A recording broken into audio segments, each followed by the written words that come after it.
राजमहल प्रखंड क्षेत्र के बभनगामा मोड़ सुभाष चौक के समीप डॉक्टर भीमराव अंबेडकर की 132वीं जयंती समापन समारोह का आयोजन किया गया। इस मौके पर सिविल सर्जन रामदेव पासवान, उप विकास आयुक्त प्रभात कुमार बर्दियार, थाना प्रभारी चिंतामन रजक, जीप सदस्य रणधीर सिंह, भाजपा नेता उज्जवल मंडल मुख्य रूप से उपस्थित हुए। वहीं मंच संचालन गुलजारी लाल दास ने किया। कार्यक्रम की शुरुआत दीप प्रज्वलित कर डॉक्टर भीमराव अंबेडकर के चित्र पर पुष्प अर्पित कर किया गया। उपस्थित अतिथियों ने बाबा साहेब के जीवनी में प्रकाश डालते हुए कहा कि भारत के मजबूत संविधान के कारण ही आज भारत विश्व गुरु बनने जा रहा है। भारत का संविधान बहुत ही मजबूत और सटीक है। भारत में रहने वाले लोगों को स्वावलंबी और मजबूत बनाने का कार्य करता है। इस दौरान लक्ष्मण रविदास, दशरथ रविदास, सुशांतो विश्वास, नाजिम लड्डू, मदन रविदास, सुरेंद्र सहित जिला अनुसूचित जाति कल्याण समिति के सभी कार्यकर्ता उपस्थित रहे। तीन पहाड़ से संथालुल एक्सप्रेस के लिए जितेंद्र सेन की रिपोर्ट।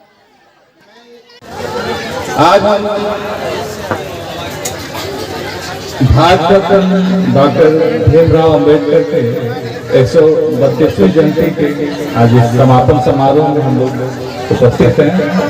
आज इस समारोह में मंचासीन आदरणीय सिविल सर्जन साहब, डीएसपी साहब, थाना प्रभारी तीन पहाड़, जिला परिषद सदस्य रणधीर सिंह, इस पंचायत के मुखिया, अन्य जनप्रतिनिधि हैं और यहाँ आए हुए सभी भाइयों एवं बहनों एवं प्यारे बच्चों और यहाँ पत्रकार बंधु, आप सभी को हार्दिक अभिनंदन। जय भीम। आप लोगों ने बहुत ही सुंदर कार्यक्रम का आयोजन किया है। थोड़ी सी मौसम हम लोग को साथ नहीं दिया, लेकिन मौसम साथ नहीं दिया क्या, थोड़ा सा व्यवधान हो। अभी मौसम बहुत ही खुशनुमा है और ये कार्यक्रम में भी बहुत लंबा चलेगा। आप लोग सभी कार्यक्रम का आनंद लें। और भरत सम्राट जी ने बहुत ही सुंदर गायन प्रस्तुत किया उनके साथियों ने। और हम लोग ये गिरिडीह से आकर के इस कार्यक्रम की शोभा बढ़ा रहे हैं। मैं उन्हें बहुत बहुत धन्यवाद देता हूँ। और आज हम सब इकट्ठे हुए हैं कि बाबा साहब के विचारों को, उनके आदर्शों पर हम लोग चलें, उनके जो विचार हैं उनको समझें। यहाँ जो भी आए हैं सब उनके बातों को हम लोग तक पहुँचाने के लिए सब लोग प्रयासरत हैं। जब जो बाबा साहब ने काम करके दिखाया है, हमें भी उसी तरह करना है और हम लोग को भी उन्हीं ऊंचाइयों को पाना है जो उन्होंने पाया है। तो इसके लिए हमको एक दृढ़ संकल्प लेना होगा। जो बाबा साहब किन परिस्थितियों में उन्होंने पढ़ाई की और कैसे आज विश्व में उन्हें एक स्थान मिला, भारत में नहीं पूरे विश्व में उनको पूजा जाता है। तो हमें भी कोई कमी नहीं है। जितने भी बच्चे हैं यहाँ, सबसे मैं आग्रह करूँगा कि अच्छा से पढ़ाई करें और उनकी जीवनी अवश्य पढ़ें। उनकी जीवनी बहुत ही प्रेरणादायक है।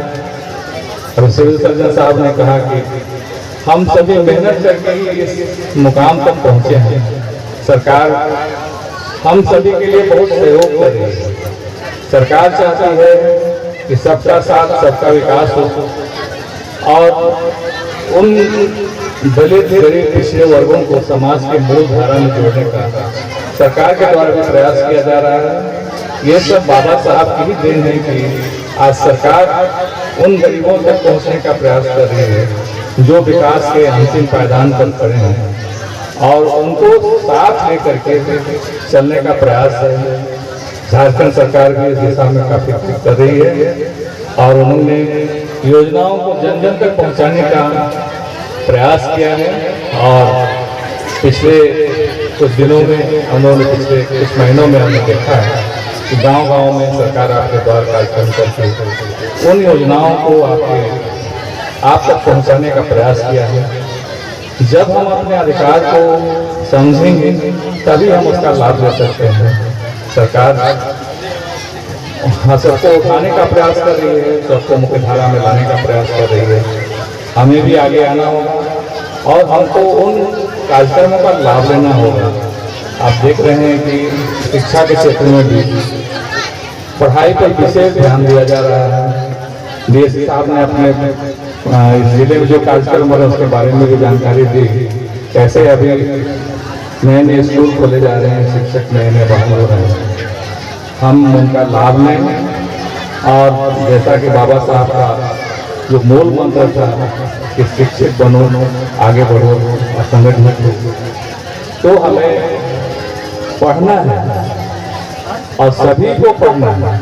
बेटियों को भी उतनी ही शिक्षा चाहिए जितने बेटे को दे रहे हैं। आज प्रधानमंत्री का मन की बात में भी आपने सुना होगा कि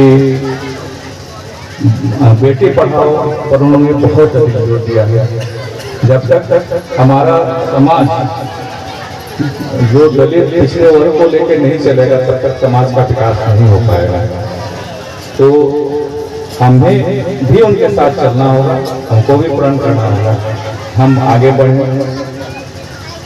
मैं तो चाहता हूँ कि आप अपने परिवार से शुरू करें, अपने बच्चों को पढ़ाएं।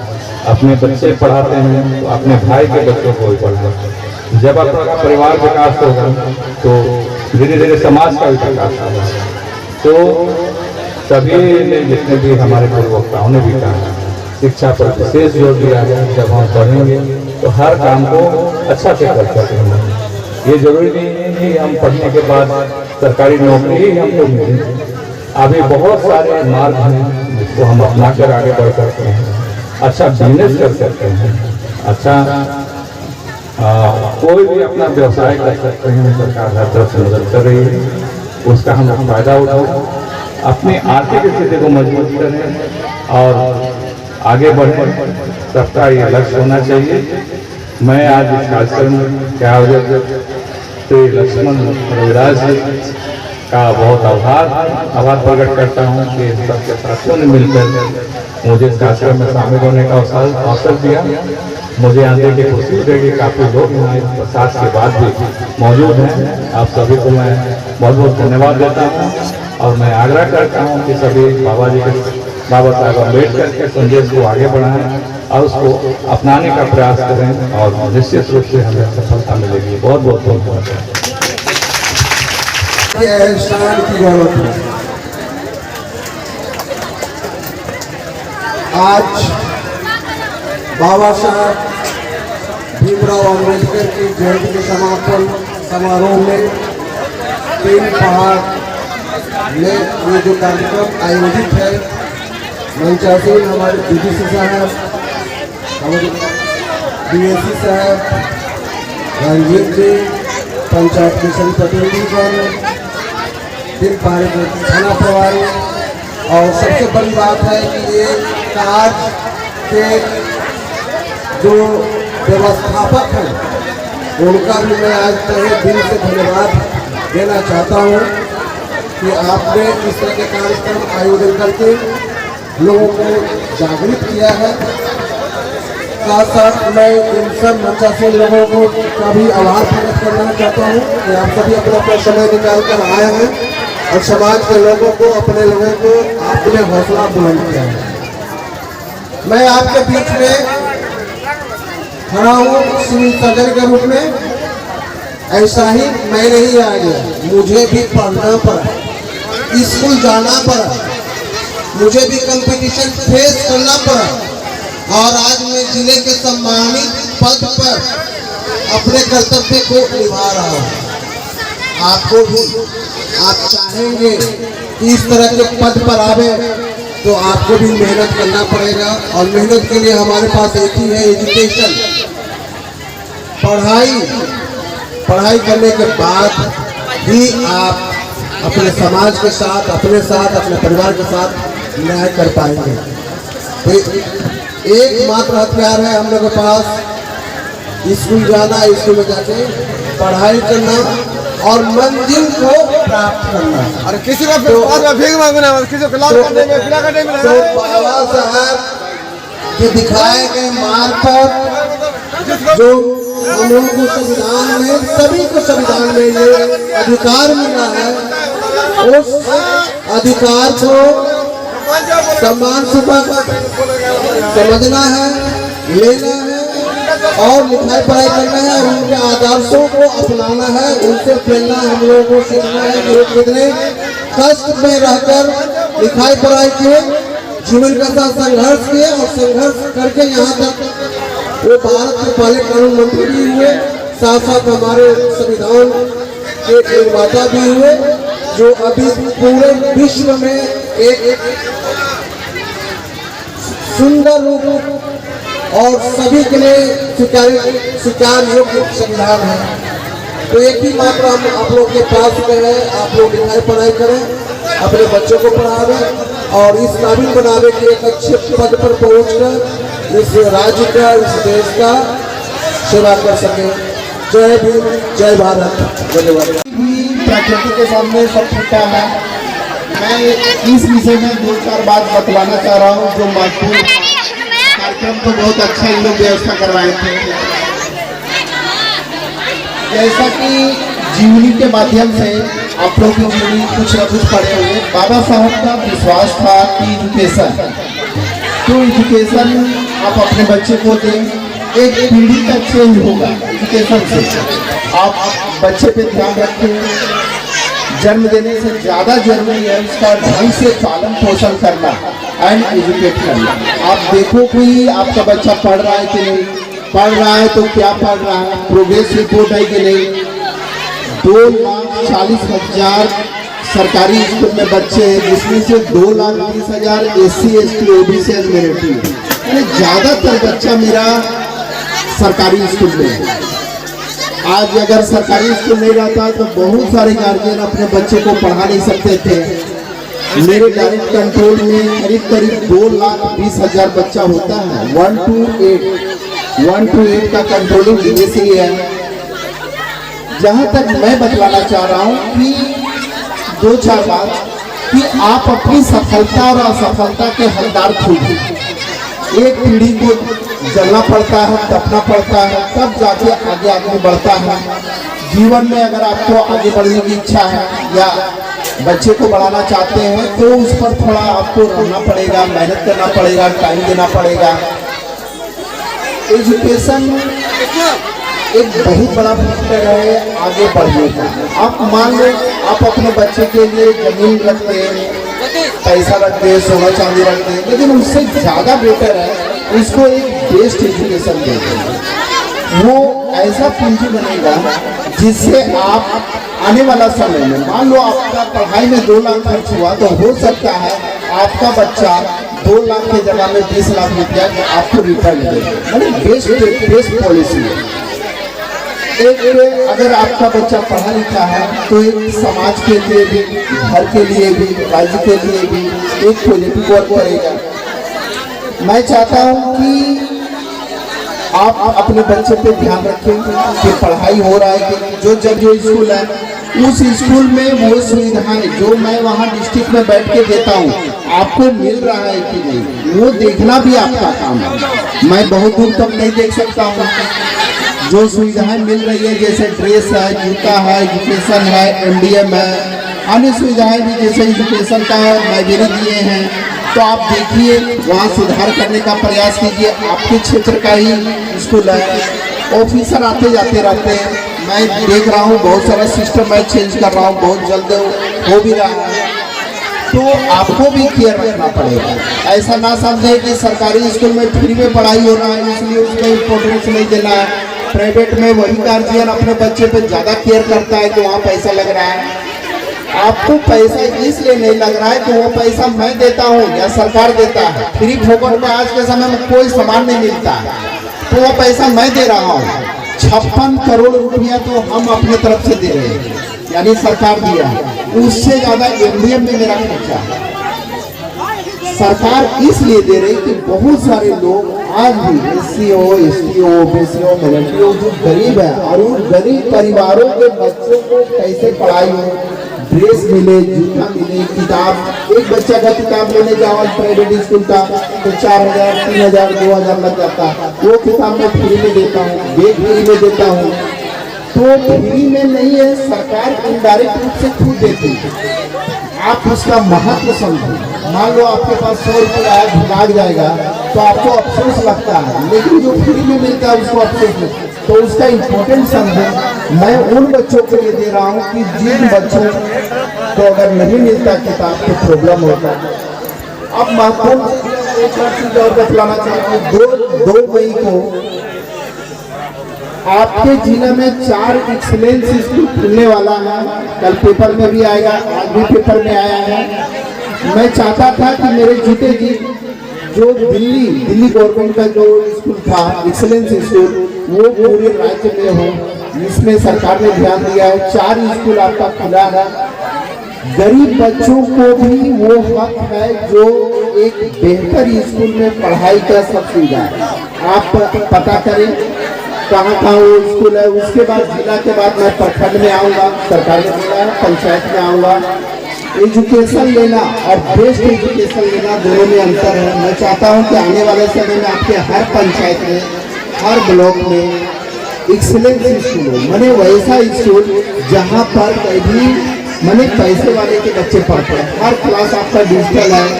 कल 2 तारीख को पोखरिया में उद्घाटन है, सीएम साहब गाड़ी को ऑनलाइन करवा रहे हैं। तो उन क्लास को जब देखिएगा तो आपको लगेगा कि नहीं ये सरकारी स्कूल नहीं है। सरकारी स्कूल से हम लोग बहुत आगे निकल चुके हैं। बेस्ट स्कूल में आ रहा है। और आपका जैसे मॉडल स्कूल परेड, ये सब जितना एक्सीलेंस स्कूल है, हर तरह की सुविधा। मैं ये नहीं चाहता हूँ कि कोई बच्चा असफल है तो ये बोले कि हमको वो सुविधा नहीं मिला। मैं सब सुविधा दूंगा, जिसमें काबिलियत होगा वो आगे लाइफ में आगे बढ़ेगा। आप लोग अपने बच्चे पे ध्यान रखें, उसको पढ़ने के लिए बताएं, सही साथी का चुनाव करें और उसको अच्छा क्या है और क्या खराब है ये दोनों बताएं।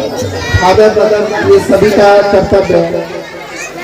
इस कार्यक्रम में बहुत अच्छा कार्यक्रम था और करीब जैसा कि आप लोग को जानकारी होगा, आज अंतिम समापन कार्यक्रम था। बीडीसी साहब इस कार्यक्रम में आए थे शामिल होने के लिए। कुछ प्राकृतिक कारणों के चलते कार्यक्रम उतना सफल नहीं हो सका, लेकिन फिर भी आप सबों की उपस्थिति, आप सबों की जागरूकता इस बात का परिचय देते हैं कि एक हमें साहिबगंज का मान लो कि ये क्षेत्र है, फिर भी इतनी जागरूकता।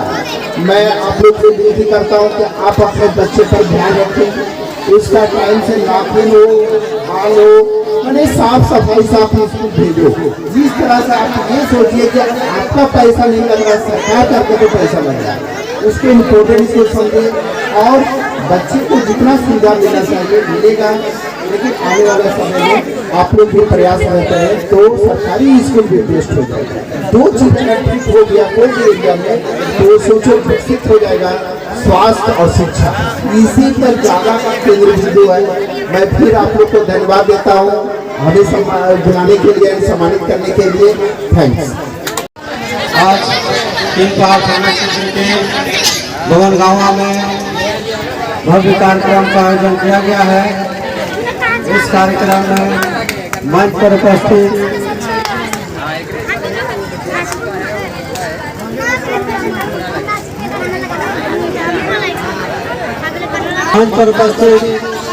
डीडीसी साहब, डीसी जिला शिक्षा पदाधिकारी साहब, सिविल सर्जन साहब, जिला परिषद रणधीर सिंह जी एवं जनप्रतिनिधिगण एवं मंच पर विराजमान विशेष अतिथिगण तथा यहाँ उपस्थित यहाँ के जनता एवं बच्चे सभी को हार्दिक अभिनंदन करता हूँ। जहाँ तक बाबा साहब के बारे में हम लोग जानते हैं, इसके लिए एक लॉजिक की तरह है ये। इसको जानने के लिए बहुत पढ़ने के बाद भी आपको समझ में नहीं आएगा, क्योंकि आप बहुत पढ़िएगा तो सिर्फ और सिर्फ पूना पैक और गोलमेज सम्मेलन में घूमते रह जाइएगा तो पूरा इतिहास खत्म हो जाएगा। इनका जो नारा था शिक्षित बनो, संगठित बनो और संघर्ष करो, इसको समझने की बात है। इसको अच्छा से समझिए। ये तब आप समझ पाइएगा जब अच्छे से शिक्षा ग्रहण करेंगे, अच्छे से शिक्षित बनेंगे। और विशेष मैं कुछ नहीं कहना चाहता हूँ, बाहर से इनके बारे में बताने के लिए महानुभाव लोग आए हैं। आप उनके बातों को अच्छा से सुनेंगे, समझेंगे और ग्रहण करेंगे। धन्यवाद।